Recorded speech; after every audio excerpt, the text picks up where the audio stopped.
The story of Charles II of England is one of the important chapters in the history of the English monarchy.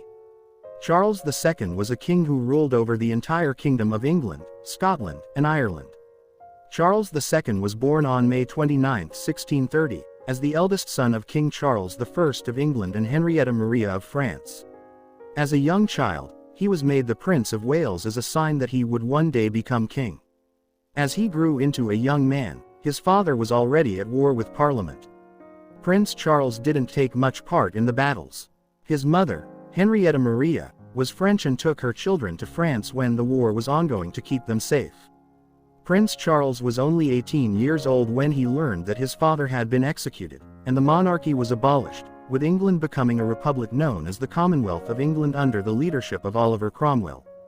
After his father's overthrow, Charles II lived in exile in various European countries. He spent time in France, the Netherlands, and Spain. In 1651, Charles II returned to England and fought against Parliament in the Battle of Worcester. Charles lost, but he managed to escape capture by hiding in an oak tree. Later, he had to disguise himself as a servant. A young woman named Jane Lane helped him escape, and he sailed to Holland where he had supporters. During this time, he gathered support from groups that wanted to restore the monarchy in England. While Charles was in Holland, England was ruled by Oliver Cromwell, a commoner who had been chosen as the leader of the country by Parliament. Cromwell was very harsh, and people grew tired of him. When Cromwell died in 1658, his son, Richard, was chosen as the next leader.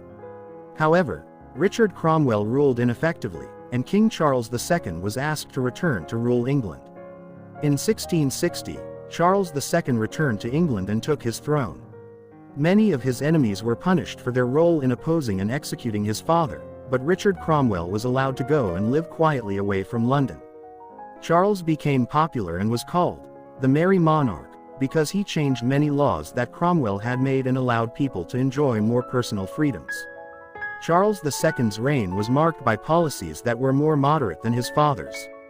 He practiced religious tolerance towards Catholics and Protestants, which was a significant step towards religious tolerance in England. Charles II also supported advancements in science and the arts, and he restored the famous London Monument. However, there were also some people who did not like King Charles II because of his religious beliefs. He was raised by his mother, who was a Roman Catholic, while most people in the country were Protestant. He married a princess from Portugal, Catherine of Braganza. They had no children, but Charles refused to divorce Catherine out of respect for her and disagreement with divorce. In 1665–1667, Charles II was involved in the Second Anglo-Dutch War against the Dutch Republic. The conflict ended with the Treaty of Breda in 1667, which recognized some English territories in North America. Unfortunately, at the age of 54, Charles II passed away. Because Charles II had no direct living heirs to succeed him, a succession crisis emerged. Before getting married, Charles had several lovers, and even after marriage, he had what were called mistresses. Some of Charles's mistresses had children, but none of these children were allowed to follow in Charles's footsteps as king because they were considered illegitimate, being born to parents who were not married to each other. Charles II's most famous illegitimate child was James Scott, who was given the title Duke of Monmouth. James's mother had been Charles's lover when he lived in Holland, and some people claimed that they had secretly married. If this were true, then James would have been allowed to become king upon Charles's death. Many people wanted this to happen because they did not approve of Charles's younger brother becoming the next king. His younger brother, also named James, was a Roman Catholic and unpopular. The struggle for the throne between his son and his brother ensued.